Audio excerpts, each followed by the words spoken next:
Bonjour et bienvenue sur Radio Cessert, votre podcast quotidien sur l'actualité cyber du samedi 22 février 2025, épisode 200.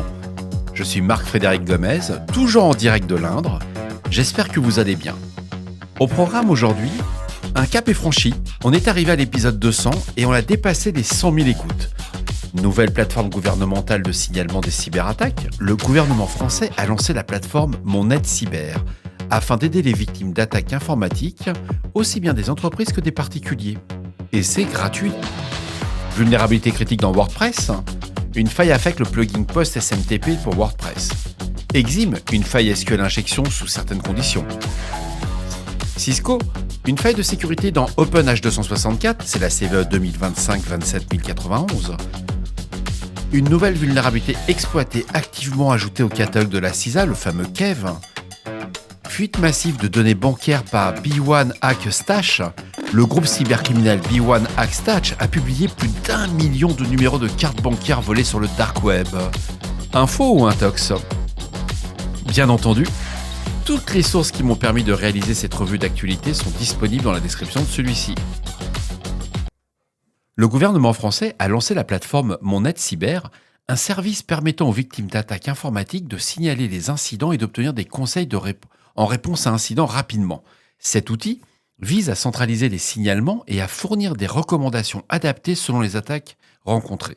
Il est destiné aussi bien aux particuliers qu'aux entreprises avec un accompagnement personnalisé par des experts en cybersécurité. C'est une super initiative.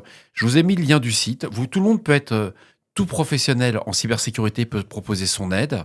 C'est pas mal. C'est top. Super initiative.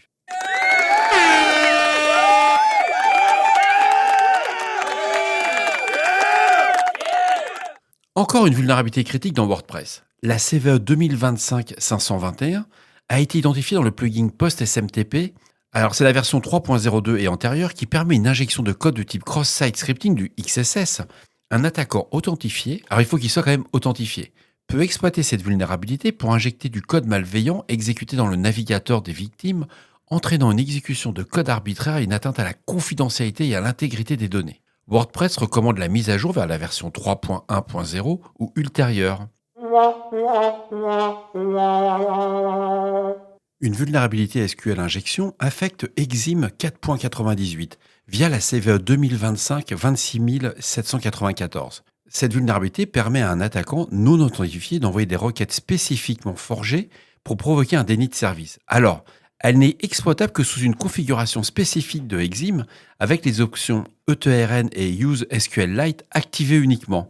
Exim recommande une mise à jour vers la version 4.98.1 ou ultérieure. Chez Cisco, nous avons une vulnérabilité, la CVE 2025-27091, qui est une vulnérabilité dans la librairie OpenH264, version 2.5.0 et antérieure, qui entraîne un buffer overflow basé sur le TAS, le Heap Based Buffer Overflow, dans la version de décodage vidéo.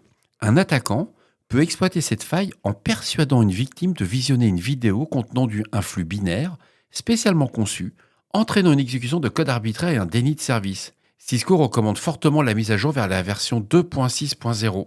Sympa comme vulnérabilité. La CISA a ajouté une vulnérabilité activement exploitée à son catalogue KEV avec la CVE 2025-24989, une faille d'accès inappropriée affectant Microsoft Power Page. On en avait parlé hier sur l'épisode 199. C'est une bonne nouvelle. La CISA nous confirme qu'elle est bien exploitée par des groupes d'attaquants. Il faut patcher et normalement, c'est Microsoft qui a dû patcher pour vous. Cette vulnérabilité est classée comme une menace critique en raison de son exploitation active. D'après Security Affairs, une fuite massive de données bancaires via le groupe de cybercriminels B1Hackstash qui a publié un lot de plus d'1 million de numéros de cartes de crédit sur un forum du dark web. La fuite comprend des numéros de cartes bancaires, des dates d'expiration, les fameux CCV, le code qui est au dos de la carte, des informations personnelles, des adresses e-mail ainsi que des adresses IP. Selon Detroit Lab, la source probable de cette fuite serait une attaque e-skimming ciblant les plateformes e-commerce pour intercepter les données de paiement en temps réel. Une partie des cartes compromises semble provenir d'institutions financières toujours d'après Security Affairs. C'est à vérifier. Bon, je vais faire un petit peu de spoil. J'ai quand même travaillé sur le sujet pour voir si on était impacté, nous, en Europe. Alors déjà, pour commencer, l'information est sortie hier, mais il faut savoir que les 1 million de cartes étaient sorties au mois d'avril 2024, donc c'est quelque chose qui est déjà connu. Hier, ce qu'ils ont annoncé, c'est qu'ils allaient sortir les 4 millions de cartes qu'ils avaient en stock. Et comme par hasard, tous leurs sites, tous leurs liens Tor ne fonctionnent pas aujourd'hui. Voilà, bref, du bruit. Je suis sûr que nos cyber-influenceurs en cybersécurité, lâchez-vous les gars, mettez-vous au taquet. Mais sur Radio Cessort, vous n'aurez pas ce genre d'informations. On ne fera pas ce bullshitomètre. J'ai juste mis l'article, je vous le donne, mais relax, détendez-vous. Si votre carte est dedans, ça serait vraiment un manque de chance assez incroyable. Alors aujourd'hui, Radio Cessort a atteint son 200e épisode. Avec plus de 100 000 écoutes, ce succès est vraiment un fruit d'un travail quotidien, sans interruption, quelles que soient les conditions. Ça, je crois que vous l'avez tous bien compris, mais surtout, c'est grâce à vous. C'est grâce à vos encouragements, aux messages que vous m'avez laissés, aux rencontres que j'ai faites qui étaient extraordinaires. Et pourtant, dès le départ, les doutes étaient vraiment super nombreux. Pour pas dire personne n'y croyait, quoi. Certains affirmaient même que le rythme serait intenable, que le projet ne durerait pas. Bah si, hein, vous voyez, d'épisode 200, les gars. Hein. Ou les filles, quoi, pour ceux qui m'avaient dit « Ouais, jamais tu pourras tenir aussi longtemps ». Alors, c'est quoi la suite? Parce que j'ai prévu quand même une suite à tout ça. Bah, c'est qu'à partir de cette année, plusieurs évolutions sont prévues, donc certaines qui vont arriver dès ce week-end. Il y a la newsletter hebdomadaire qui va récapituler les faits marquants de la semaine. Il y a une chaîne vidéo, oui, c'est fait, ça marche. Donc, il y a une chaîne vidéo qui sera un rendez-vous hebdomadaire qui sera dédié à l'actualité, ainsi qu'un live. Donc, je ne sais pas encore si je le fais durant les heures ouvrées ou pas. J'ai bloqué, moi, des jours dans mes agendas pour prendre des jours de repos pour faire ça à voir. Ça va être assez sympa. Il y aura bien entendu une version en anglais du podcast, ça je vais me marrer. Alors mon prof en anglais, parce que je prends quand même des cours en anglais avec un prof, on est assez mort de rire, on a fait quelques essais, je vous cache pas, il y a encore du level. Il y a un peu de boulot quand même. On rigole beaucoup, quoi. Quand on voit le truc, on se dit, ça peut être diffusable, mais c'est pas au bon niveau. Donc le projet va continuer de grandir, on va toujours garder cette bonne humeur. Et je vais en tirer aussi tous les enseignements de tous les échecs. Parce que au début, quand j'ai lancé le podcast, je pensais vraiment pouvoir faire ça en moins d'1 heure tous les jours. C'est pas vrai, on peut pas le faire en moins d'1 heure. Ne serait-ce que la curation, donc récupérer les sources, vérifier ce que je suis en train de vous dire, bah, ça prend du temps. L'exemple parfait, c'est les articles de Security Affairs sur les fuites de données bancaires. Il était hors de question que j'arrive pas. Il faudrait que j'y arrive. Je serai un super influenceur, j'aurai des milliards d'abonnés, quoi. Mais je n'arrive pas à donner une information qui n'est pas qualifiée. Je sais pas, c'est dans mon ADN. Dire qu'il y a une fuite de données alors que c'est du bullshitomètre à 200 km, non, je sais pas faire. J'essaye, hein, j'y travaille grandement. Hein. Je le prends sur moi. Mais vu l'âge du gars, je pense que c'est mort. Donc, j'ai préparé une infrastructure complète pour tous ces projets, avec un aménagement, vous avez pu le constater aussi, de mon temps de travail.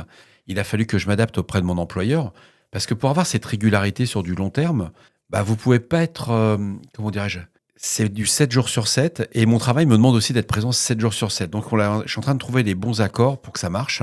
Mais je tiens sincèrement, c'est à vous dire merci. Ça peut sembler basique, limite un peu creux quand on voit beaucoup d'influenceurs ou de gens sur YouTube ou sur Twitch, etc. qui disent merci. Mais c'est vrai que vous donnez une énergie de dingue. Vous n'avez pas idée que tous vos retours qui soient... Il n'y a pas de mauvais retours, c'est des retours constructifs. C'est juste de la folie furieuse, quoi. Moi, j'adore, hein. Donc, en tout cas, je vais être un petit peu plus intime par rapport à d'habitude. Je vous embrasse très fort. Mais j'allais oublier, j'ai un message d'un auditeur qui m'a touché. Je vous laisse l'écouter. Oui, bonjour Marc, Frédéric. Écoute, c'est Frédéric qui écoute avec impatience tes podcasts presque tous les jours. Ça dépend comment je peux me débrouiller. Et j'ai une petite remarque, une petite question. À quel moment tu vas sortir ton fameux t-shirt? On réfléchit pas, on patch. Voilà. Ça serait avec grand plaisir que je pourrais porter ce t-shirt lors d'événements.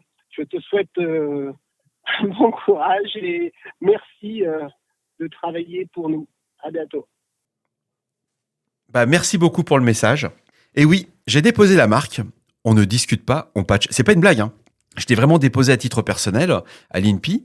Et il y a une gamme de t-shirts ainsi que des hoodies qui vont arriver, j'espère, d'ici le mois de juin, avec aussi un mug. Et je suis en train de sélectionner juste le fabricant parce que j'ai pas trouvé encore pour trouver les bonnes boutiques. Je veux trouver comme des articles qui soient corrects au niveau qualitatif. J'ai pas envie de vous prendre un truc chinois qui a traversé, qui est au niveau de l'empreinte RSE et compagnie. Non, on va essayer de trouver un truc made in France. Il y aura pas de bénéfice. Le but n'est pas de faire de l'argent, c'est plutôt d'avoir une communauté, Moi, personnellement, je le porterai au bureau, puis ça m'éclaterait d'aller voir les régulateurs, que ce soit les régulateurs européens ou américains ou asiatiques avec... on discute pas en patch. Et puis, je me ferai une version en anglais, évidemment. Voilà, c'était juste ce que je voulais partager avec vous. Merci infiniment. Alors, cet épisode de Radio Cesseur du samedi 22 février 2025, épisode 200, touche à sa fin. J'espère qu'il vous a plu, qu'il vous a apporté des informations utiles. N'oubliez pas que si vous avez des questions, des suggestions de sujets que vous souhaitez voir abordés dans nos prochaines émissions, ne soyez pas timide. Laissez-moi un message sur le répondeur de Radio Cesseur au 07 68 72 20 09, 07 68 72 20 09. Laissez-moi un message par email à l'adresse de radiocesseur@gmail.com. Je suis là pour vous. Prenez soin de vous. À demain pour un nouvel épisode. Ah oui, juste un petit truc que j'allais oublier. Je m'arrête pas avant l'épisode 1000. Ouais, c'est le deal que je me suis fait. J'ai fait le pari en famille. Et si j'ai intérêt à le faire parce que sinon je vais être de corvée. Et épisode 1000, c'est la cible. Au revoir.